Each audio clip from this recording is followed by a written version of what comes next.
Hi hello नमस्कार, मी प्रथमेश आणि स्वागत करतो तुमचं आपल्या आवडत्या खाद्य भ्रमंती विथ प्रथम आपल्या यूट्यूब चॅनलमध्ये. आज आपण निघालो आहोत पुण्याहून सह्याद्रीच्या कुशीत वसलेल्या आणि 12 ज्योतिर्लिंगांपैकी एक असलेल्या भीमाशंकराच्या दिशेने.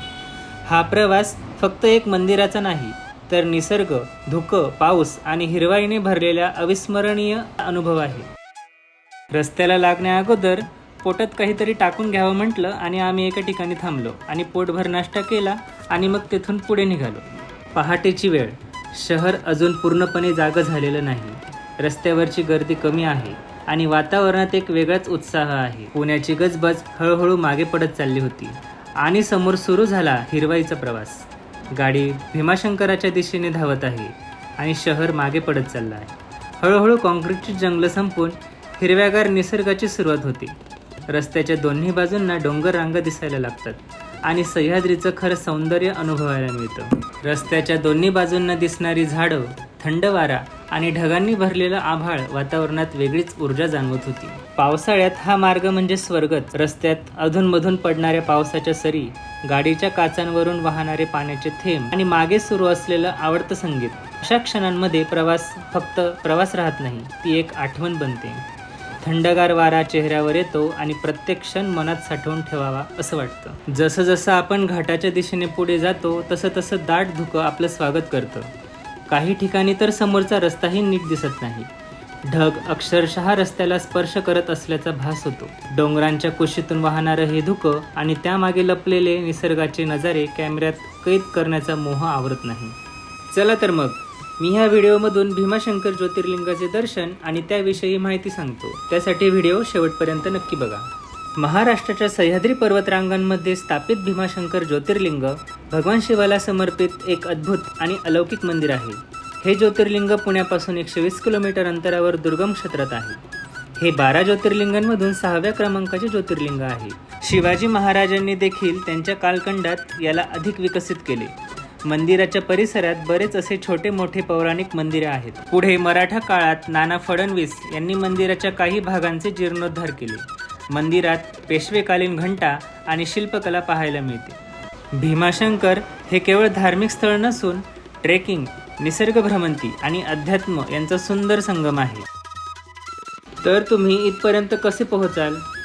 जर तुम्ही रेल्वेने येणार असाल तर इथे येण्यासाठी प्रमुख पुणे रेल्वे स्टेशनमधून डायरेक्ट ट्रेन मिळून जाईल. जर तुम्ही बसने येणार असाल तर रेल्वे स्टेशनमधून तुकाराम बस स्टँड आहे.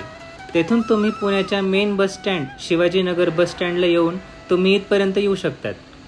त्या व्यतिरिक्त येथून शेअरिंग टॅक्सी देखील मिळून जाईल.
मंदिराभोवतीचे जंगल भीमाशंकर वन्यजीव अभयारण्य म्हणून प्रसिद्ध आहे.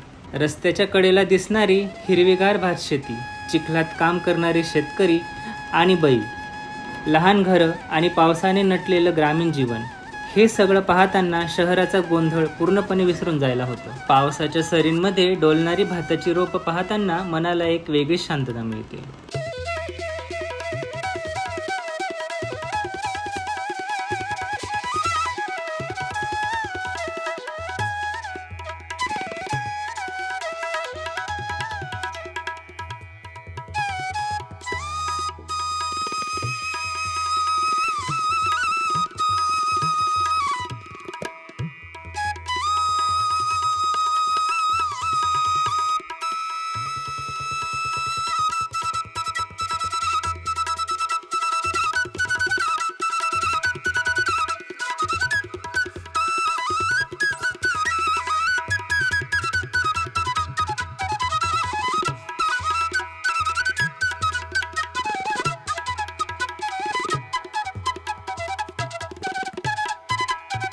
प्रवासादरम्यान अनेक ठिकाणी थांबून सह्याद्रीच्या विशाल डोंगर रांगांचा आनंद घेता येतो.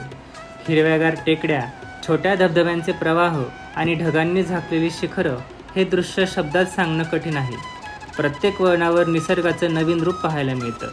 आणि अखेर निसर्गाच्या कुशीत वसलेल्या भीमाशंकरमध्ये आपण पोहोचलो. थंड हवा, शांत वातावरण आणि मनाला मिळणारी एक वेगळीच प्रसन्नता. प्रवासाचा सगळा थकवा एका क्षणात गायब झाला. इथे तुम्ही तुमच्या प्रायव्हेट कारने देखील येऊ शकतात.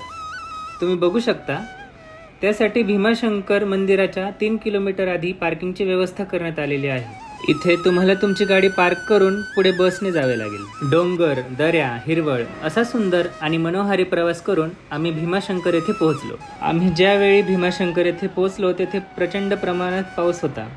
त्यावेळी आम्ही बसस्टँडमधूनच 100 रुपयात रेनकोट घेतले आणि पुढे निघालो. इथे राहण्यासाठी हॉटेल्स तसेच निवास व्यवस्था आहे. परंतु 90% लोक येथे पहाटेच येऊन दुपारी रिटर्न होतात. जवळपास 300 मीटर चालून आल्यावर 230 पायऱ्या उतरून खाली जावे लागते. सामान्यतः मंदिर दर्शनासाठी पहाटे 4:30 ते रात्री 9:30 पर्यंत खुले असते.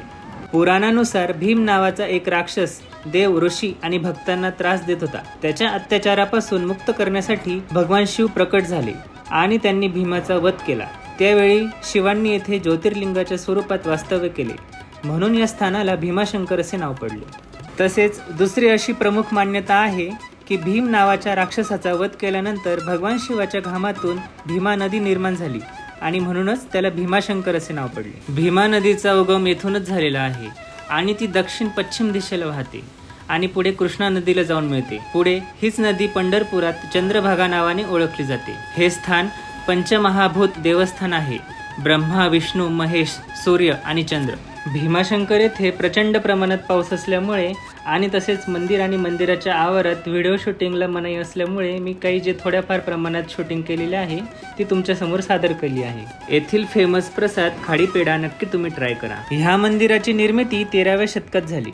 मंदिराची रचना प्राचीन नागर आणि हेमाडपंथी शैलीत बांधलेली आहे. तर मित्रांनो, पुणे ते भीमाशंकर हा प्रवास म्हणजे फक्त एका ठिकाणाहून दुसऱ्या ठिकाणी जाणं नाही, तर सह्याद्रीच्या अप्रतिम सौंदर्याचा, पावसाच्या सरींचा, धुक्याच्या चादरींचा आणि ग्रामीण महाराष्ट्राच्या मनमोहक रूपाचा अनुभव घेणं आहे. तुम्हाला व्हिडिओ आवडला असेल तर लाईक करा, शेअर करा आणि खाद्य भ्रमंती विथ प्रथम ह्या आपल्या यूट्यूब चॅनलला सबस्क्राईब करायला विसरू नका. तर भेटूया पुढील अशा वेगळ्या नवीन एखाद्या ठिकाणी. तोपर्यंत स्वस्थ राहा, मस्त राहा, स्वच्छंदी राहा, तसेच खाण्यासोबत फिरत राहा. हर हर महादेव.